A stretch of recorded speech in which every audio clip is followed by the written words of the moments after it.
శుభోదయం. ప్రభువైన యేసుక్రీస్తు నామములో వందనాలు తెలియజేస్తూ పరిశుద్ధమైన దేవుని గ్రంథంలో నుండి లూకాసు వార్త 21వ అధ్యాయము 36వ వచనం బి భాగం. ఎల్లప్పుడూ ప్రార్థన చేయొచ్చు మెలకుగా ఉండుడని చెప్పెను. ప్రార్థన. మహోన్నతుడా, పరిశుద్ధమైన యేసు స్తోత్రాలు చెల్లిస్తూ వాక్యం ధ్యానిస్తుండగా మీ స్తోత్రం మాతో ఉంచి నడిపించి మన యేసు నామంలో ప్రార్థించడికి వేడుకునే చిన్నామ తండ్రి, ఆమేన్. క్రైస్తవ విశ్వాస ప్రయాణములో ప్రార్థన జీవితము కలిగి దేవునికి మహిమకరంగా సంఘములో సమాజములో నీవు నేను నివసించవలేను. కాబట్టి ఓ సహోదరి సహోదరుడా, దేవుని సంఘమా, ఎల్లప్పుడూ ప్రార్థన చేయు వారిగా మనము సిద్ధపడాలి. ప్రార్థన పరిస్థితులను మార్చగలదు. ప్రార్థన దేవుని యొద్ద నుండి ఆశీర్వాదము తీసుకురాగలదు.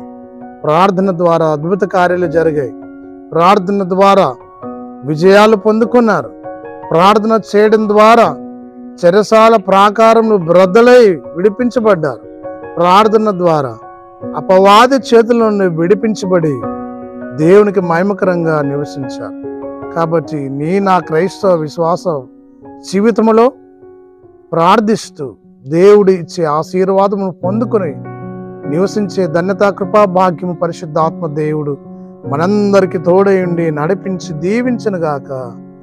ఆమేన్. మహోన్నతుడానికి స్తోత్రము చెల్లిస్తూ ఈ విధంగా వాక్యము ధ్యానించే ధన్యత, కృపా, భాగ్యము మీరు ఇచ్చినందుకై స్తుతి, మహిమ, ఘనత, ప్రభావం ఆరోపిస్తుంది. అన్నయ్యలో వాక్యం వీక్షిస్తున్న వారందరూ దీవించి క్రైస్తవ విశ్వాస ప్రయాణములో అనునిత్యము ప్రార్థిస్తూ మీరిచ్చే దీవెన పొందుకుని లోకంలో సంఘంలో వర్ధిల్లే కృపా భాగ్యం అందరికీ ఆన్లైన్లో వీక్షిస్తున్న వారికి ప్రసాదించి దీవించమని యేసు నామములో ప్రార్థిస్తున్నాము తండ్రి, ఆమేన్. తండ్రి, కుమార, పరిశుద్ధాత్మ త్రియేక దేవుని దీవెన సదాకాలము తోడేండి దీవించునుగాక. ఆమేన్.